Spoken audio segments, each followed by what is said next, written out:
მოგესალმებით, მე ვარ იანთაძე და თქვენ უყურებთ პოდკასტ ციტატა. პოდკასტის დღევანდელი ეპიზოდის ციტატა ასე ჟღერს: გვაბედნიერებს ის, რაც ზედმეტია და არა ის, რაც აუცილებელია. ციტატის ავტორია ახალი წელთაღრიცხვის პირველი-მეორე საუკუნეების მიჯნაზე მცხოვრები ბერძენი ისტორიკოსი და ბიოგრაფი პლუტარქე. სანამ მთავარ სათქმელზე გადავალ, ტრადიციულად გთხოვთ, რომ გამოიწეროთ არხი ციტატა იანთაძის ონლაინ დღიური და ამით არხის გაძლიერებაში დამეხმაროთ. პლუტარქეს ციტატა, რომელიც ამბობს, რომ მხოლოდ ის გვაბედნიერებს, რაც ზედმეტია, ჩვენი დროისთვის მეტისმეტად აქტუალურად მეჩვენება. როცა ამ ციტატაზე ვფიქრობდი, თავიდან გონება გამექცა მატერიალური ზედმეტობისკენ. აი, ვფიქრობდი, რომ ფუფუნების ნივთები აბედნიერებს ადამიანებს და ალბათ ამაზეა ციტატა მეთქი, მაგრამ ღარიბ საზოგადოებაში ადამიანებს ხშირად ისიც აბედნიერებს, რაც აუცილებელია და გადარჩენისთვის არის საჭირო. თუმცა პლუტარქე რო ბედნიერებას ახსენებს, ის ცხადია ლუკმაპურის შონის სიხარულს არ უკავშირდება და ამიტომ ამ ციტატასთან სხვა კითხვები გამიჩნდა. დღეს პრაგმატულ ეპოქაში, ხელოვნური ინტელექტის განვითარების ხანაში, რა გვაბედნიერებს, ანუ რა არის ზედმეტი. რა კი პროფესიით ფილოლოგი ვარ, მაშინვე ჩემი სფეროსკენ გადავიხარე. აი, მაგალითად, დღეს ჰუმანიტარული ცოდნა აუცილებელია თუ ზედმეტია. დაუშვათ ჩვეულებრივ საშუალო სტატისტიკურ ოჯახში ბავშვს გაუჩნდა სურვილი, რომ გახდეს ასირიოლოგი, ან გახდეს მხატვარი. როგორ ფიქრობთ, ესეთი ოჯახი მიესალმება შვილის არჩევას თუ უფრო მეტად მოსალოდნელია, რომ ეტყვის რა დროს ეგ არის ისეთი პროფესია შეიძინე, რომ ცხოვრებაში მყარად იდგე ფეხსეო. იმაზე კამათიც არაერთხელ მომისმენია ფუნდამენტური მეცნიერებების, მაგალითად ფიზიკის განვითარება საქართველოსნაირ ღარიბ ქვეყანაში აუცილებელია თუ ზედმეტობა. მაგალითად აუცილებელია თუ ფუფუნება ბავშვთა ონკოლოგიის იმგვარი კვლევის და მკურნალობის დანერგვა ჩვენთან, რომ ყოველჯერზე ბავშვის უცხოეთში გაგზავნა არ იყოს საჭირო. ან მაგალითად იშვიათი დაავადებების მქონე ბავშვების მკურნალობა, რაც ძვირიჯდება და რაც მხოლოდ სახელმწიფოს შეუძლია, ფუფუნება ზედმეტია თუ აუცილებლობაა.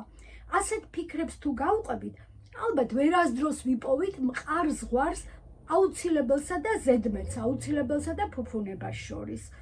ერთი შეხედვით ასე ჩანს, რომ აუცილებლობა ყოველთვის ზედაპირზეა, მაგალითად საჭმელი მჭირდება, წამალი მჭირდება, გადასახადები უნდა გადავიხადო და სიღრმეში ჩასვლა კი არის ზედმეტი და ფუფუნება, იმიტომ რომ დამატებით დროს და ენერგიას მოითხოვს და სარგებელი რა არის ყოველთვის ვერ განსაზღვრავ.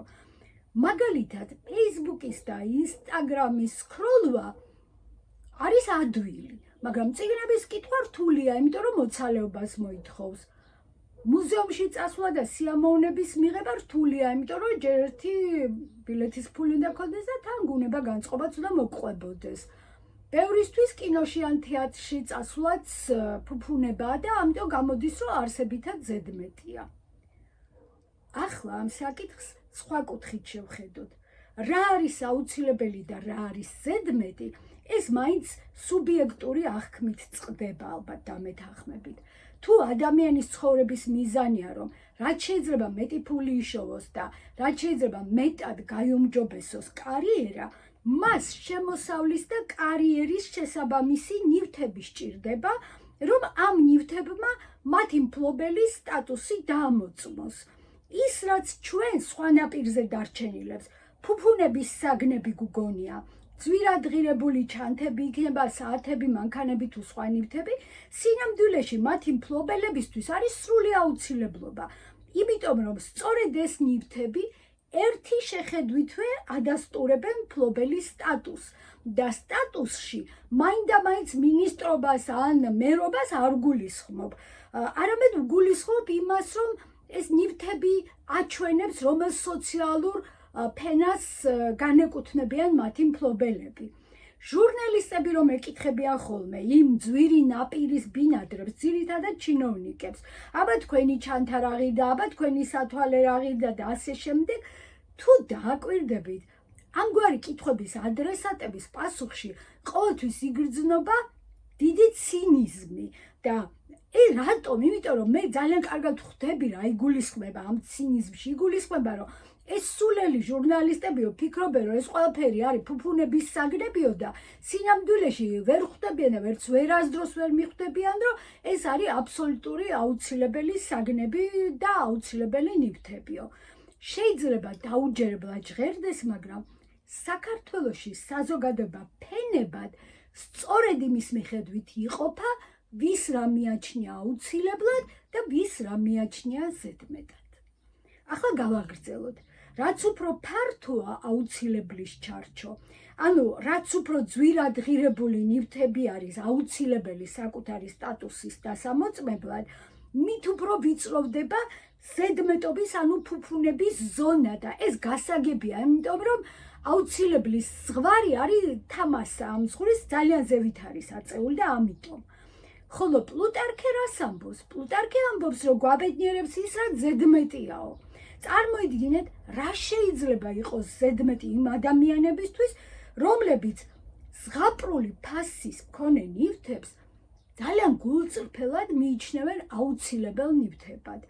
და ახლა წარმოვიდგინოთ, რა ძნელად ხელმისაწვდომია ბედნიერება ასეთი ადამიანებისთვის. არ მინდა ისე გამიგოთ, თითქოს ვამბობდი, რომ რაც უფრო ხელმოჭერილად ცხოვრობს ადამიანი, მით უფრო მეტი შანსი აქვს, რომ თავი ბედნიერად იგრძნოს. არ ვიცი, შეიძლება ასეც იყოს, მაგრამ ალბათ ღარიბ ოჯახებში მაინც იშვიათად ჩნდება ისეთი ზედმეტობა, რამაც მათ შეიძლება თავი ნამდვილად ბედნიერად აგრძნობინოს. უფრო ის მგონია, ბედნიერების განცდა ერთნაირად სანატრელია ძალიან ღარიბ და ძალიან მდიდარ ოჯახებში. აუცილებლობის და ზედმეტობის ზღვრის არევა მხოლოდ ნივთებს და სტატუსებს არ ეხება და არც მხოლოდ საქართველოს პრობლემა არ არის, ამაზე ერთი ლეგენდა გამახსენდა და ეხლა გიამბობთ. ლეგენდის თანახმად, მეორე მსოფლიო ომის დროს, როდესაც გაერთიანებული სამეფოს პრემიერ-მინისტრს უინსტონ ჩერჩილს ბიუჯეტის პროექტი შეუტანეს, ნახა რომ ხელოვნების დაფინანსება სულად იყო ამოღებული და ჩერჩილს თითქოს უკითხავს, რომ რატომ არ ისო ხელოვნების ხარჯები ნულზე და უპასუხია და ომი არისო და ხელოვნებისთვის ვისცალიაო. და აი აქ ჩერჩილს საპასუხო კითხვა შეუგებებია, მაშინ რიხასთვის ვიბრძვითო. ამ ამბავს ლეგენდა, იმიტომ ვუწოდე, რომ დოკუმენტურად არსად არ დასტურდება, მაგრამ ის ციტატა, რომელსაც ახლა წაგიკითხავთ, ეს ნამდვილად ჩერჩილს ეკუთვნის. ხელოვნება ცივილიზაციის სულია, ის არის ძალა, რომელიც გვეხმარება, რომ სირთულეებს გავუძლოთ. ციტატის დასასრული. ჩერჩილის ლეგენდა მიგვანიშნებს, რომ მაშინაც იმ ეპოქაში ჩინოვნიკებს ჰუმანიტარული ცოდნა, ანუ ხელოვნების, ლიტერატურის, ფილოსოფიის ცოდნა ზედმეტობად მიაჩნდათ, იმიტომ რომ ეს ცოდნა არ პასუხობდა კითხვას, როგორ გადავრჩეთ. მაგრამ იქვე ვიგებთ ამ ლეგენდაში, რომ ეს ცოდნა სხვა კითხვას პასუხობს, რისთვის გადავრჩეთ. ჩემი აზრია, ერთ-ერთი მთავარი, რაც დაგვეხმარებოდა, რომ საზოგადოების პრიორიტეტებზე შევთანხმებულიყავით, თუნდაც ბავშვების მკურნალობაზე, ფიზიკის განვითარებაზე თუ სხვა რაღაც სადაო თემებზე, ეს არის სწორედ ჰუმანიტარული ცოდნა და ფაქტია, რომ ჰუმანიტარული ცოდნა გვეხმარება იმის გაგებაში, თუ სად გადის ზღვარი არსებობასა და შინაარსიან ცხოვრებას შორის. ჰუმანიტარული ცოდნა გვიხსნის, რომ ციფრულ ეპოქაში ინფორმაცია არის ბევრი, მაგრამ სიღრმე არის ცოტა და რომ ადამიანებს ხელოვნური ინტელექტისგან განსხვავებით უფლება გვაქვს, რომ ვიყოთ არაეფექტურები, დაუშვათ შეცდომები და ყველას და ყველაფრის გამარტივებას ზოგჯერ ამბოხიც გამოუცხადოთ. ყველაზე მთავარი ის არის, რომ ჰუმანიტარული ცოდნა არის საღიაზრის ფილტრი, რომელიც გვეხმარება, რომ ერთმანეთისგან გავმიჯნოთ კარგი და ცუდი, კეთილი და ბოროტი, სიმართლე და ტყუილი, მიზეზი და შედეგი, მტერი და მოყვარე. ბუნდოვნად მახსოვს პატარა რომ ვიყავი სკოლაში ძალიან ენერგიული ახალგაზრდა ქალი პიონერ ხელმძღვანელი გვყავდა და ეს ქალი პატრიოტულ ლექსებს ბავშვებს გვაზეპირებინებდა და შემდეგ ბორის ძნელაძის ძეგლთან წარმოგვათქმევინებდა ხოლმე გამოთქმით ამ ლექსებს და იმის მიუხედავად რომ ოჯახში პარტიის ხოტბა არასდროს არ მომისმენია, ამ ლექსებს სიამოვნებით ვსწავლობდი და მე ხალისით ვკითხულობდი, ესე გარეთ აჯაროდ. მადლობა დედაჩემს, რომ სკოლა მალე გამომიცვალა და ისეთ კლასში მოვხვდი, სადაც ბავშვები ერთმანეთს წიგნების კითხვაში ვეჯიბრებოდი და ერთმანეთს ვასწრებდით, ვინ უფრო მეტ წიგნს წაიკითხავდა და თან სულ სწორ და მართლაც საჭირო წიგნებს ვკითხულობდით, სასარგებლო წიგნებს ვკითხულობდით და ერთმანეთს ვუცვლიდით. და მგონი მერვე კლასში ვიყავით, ვიქტორ ნოზაძის ვეფხისტყაოსნის მზის მეტყველებას რომ დავაცხერით და ეს წიგნი ძალიან საიდუმლო გზებით იყო ჩვენამდე მოსული, აკრძალული ლიტერატურა იყო და მიუხედავად იმისა, რომ მერვე კლასელი ბავშვისთვის დაუძლეველი წიგნია აბსოლუტურად, მაინც უდიდესი სიამოვნებით წავიკითხეთ.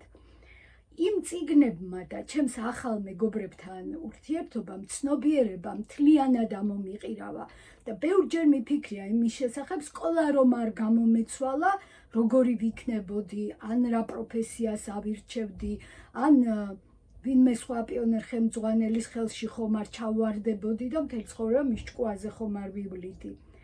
ღრმად მწამს, რომ ჰუმანიტარული ცოდნა, წიგნების კითხვა ადამიანში საღ აზრს აღვივებს.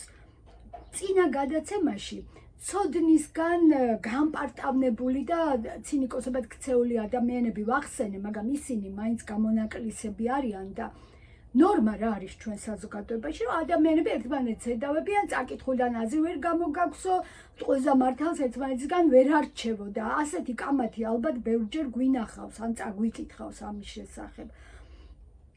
ხვალ აუცილებლად გავაგრძელებ ლაპარაკს იმის შესახებ, თუ რა ემართება ადამიანს, რომელიც წიგნებს არ კითხულობს, რა ემართება საზოგადოებას, რომლის წევრებიც წიგნებს არ კითხულობენ და რა ემართება ქვეყანას, რომლისთვისაც ჰუმანიტარული ცოდნა 1001 პრიორიტეტიც კი არ არის. ხვალ ახალ ციტატასთან ერთად ისევ დაუბრუნდები პლუტარქეს დღევანდელ ციტატას, რა არის აუცილებელი, რა არის ზედმეტი და რა გვაბედნიერებს. გადაცემის ბოლოს კი კიდევ ერთხელ შეგახსენებთ, რომ გამოიწეროთ ციტატა იანთაძის ონლაინ დღიური და რა თქმა უნდა კიდევ ერთხელ გულწრფელი მადლობა ყველას, ვინც ჩემთან ერთად ხართ.